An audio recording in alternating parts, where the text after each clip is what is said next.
नमस्कार दोस्तों, मैं Amarjeet Singh eco plus energy Indian international cell से मैं आप सभी को बताना चाहता हूँ। आप सभी जो डेली आप हमसे पूछते हैं कि सब्सिडी के बारे में, तो दोस्त मैं आप लोगों को बताना चाहता हूँ हमारे बीच में जो सब्सिडी चल रहा है पीएम ड्राइव, उसके जो eco plus energy Indian limited के जो प्रोजेक्ट है मिस्टर विदार्थ और मैम सृष्टि, ये आपको अपने बारे में बताएंगे और पीएम ई ड्राइव की complete policy and term and condition के बारे में आपको ये बताएंगे। मैं चाहूंगा विदार्थ सर प्लीज करें।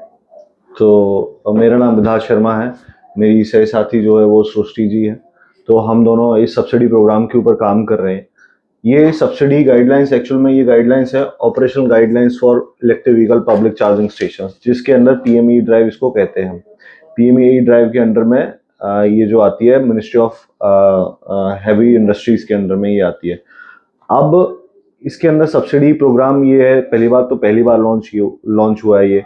और सेंट्रल गवर्नमेंट में इतनी बड़ी सब्सिडी का प्रोग्राम ये रखा हुआ है, जिसमें से 10,000 स्पेसिफिकली अगर मैं बात करूँ 10,900 करोड़ रुपए का आवंटन हुआ है, जिसके अंडर में 2,000 करोड़ रुपए specifically for the EV segment के लिए हम लेकर आए हैं।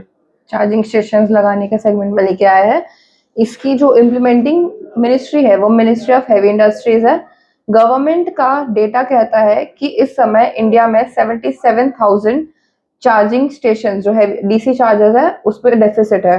गाड़ियां सब बना रहे हैं, चार्जर कोई नहीं लगा रहा, तो इसलिए गवर्नमेंट ने ये सब्सिडी निकाली है कि चार्जर ज्यादा से ज्यादा मात्रा में लगाया जाए।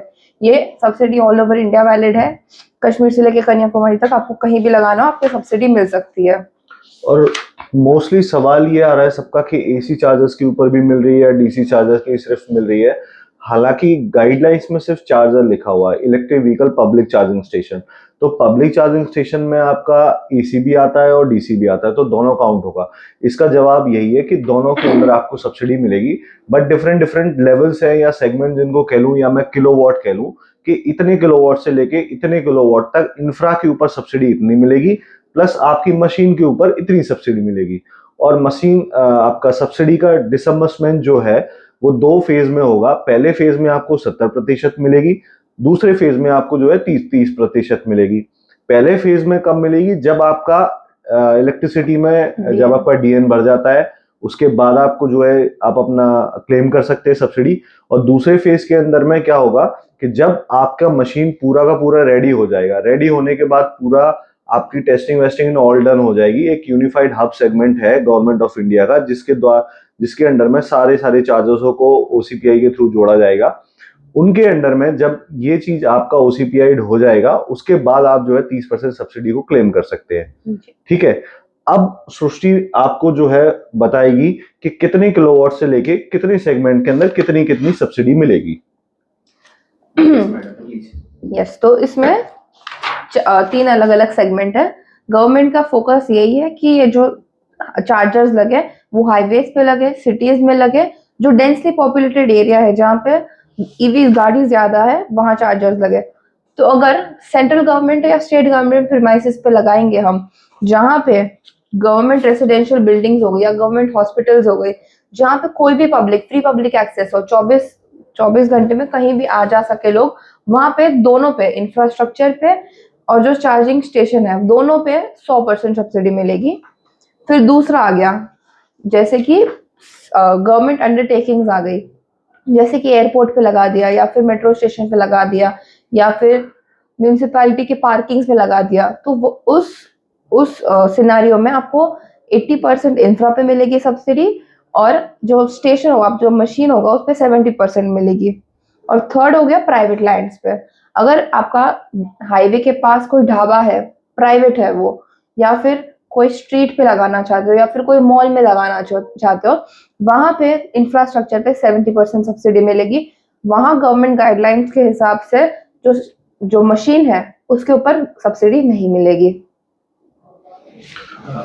और इसके अंडर में अब मैं आपको क्लियर कर दूं कि कितने किलोवाट से लेके कितने किलोवाट तक की कहाँ किस किस सेगमेंट्स के अंदर सब्सिडी मिलेगी। तो ये बेंचमार्क कॉस्ट है कि इतनी ही सब्सिडी आपको मिल सकती है, ज्यादा इससे ज्यादा नहीं मिलेगी। और आपका इससे ज्यादा बिलिंग होता है तो पहली बात तो इसके अंदर में कैसे रहेगा कि अपस्ट्रीम इंफ्रा के ऊपर मैं बताऊंगा अप टू 50 किलोवाट के अप टू 50 किलोवाट तक जो है 6,44,000 रुपए की सब्सिडी आपको मिलेगी। अप टू 100 किलोवाट तक के लिए 14,80,000 रुपए। अप टू 150 किलोवाट 19 लाख रुपए और 150 किलोवाट से ऊपर के लिए 24 लाख रुपए। ये किसके लिए? इंफ्रा के ऊपर।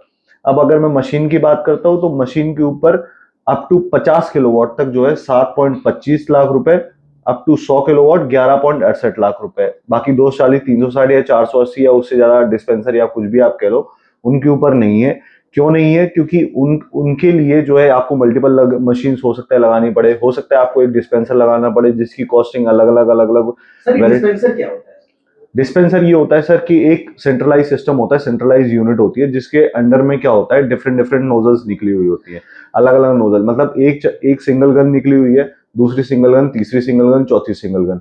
तो ऐसे एक पूरे मशीन के ऊपर वैसे यूजुअली 2 गन होती है, सिंगल गन होती है, तो डिस्पेंसर में मल्टीपल गन्स हो सकती है। ये चीज है।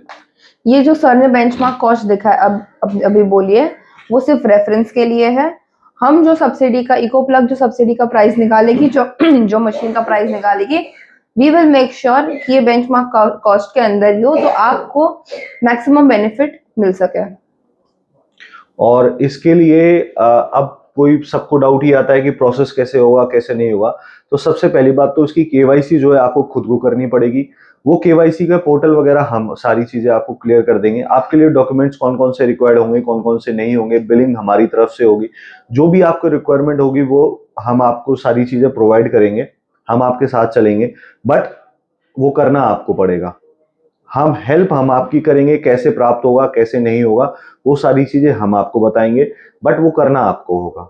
और फिलहाल के लिए नोडल एजेंसीज अभी अपॉइंट करी जा रही हैं। नोडल एजेंसीज को जो है अभी पूरी तरीके से अपॉइंट नहीं किया गया है। जब ये अपॉइंटमेंट हो जाएंगे इनके, आपको जो है वीडियो के माध्यम से या जूम मीटिंग के माध्यम से सारी चीजों को क्लियर कर दिया जाएगा। और फिलहाल के लिए इतना ही। सर आपको कोई सवाल हो तो? Thank you so much mister Vidarth ma'am Srishti, जो आपने Thank you, sir. प्रॉपर तरीके से आपने क्लियर किया। Thank you so much. तो नेक्स्ट मैं कोई भी अपडेट्स होगा तो मैं जरूर आपसे। श्योर जी, डेफिनेटली। ओके। और कोई भी अपडेट हमारी तरफ से रहेगा तो आप लोग के ग्रुप के माध्यम से या कंपनी की जूम सेशंस जो होते हैं उसके माध्यम से आपको जो है बता दिया जाएगा। जी, thank you so much. Thank you sir. Thank you.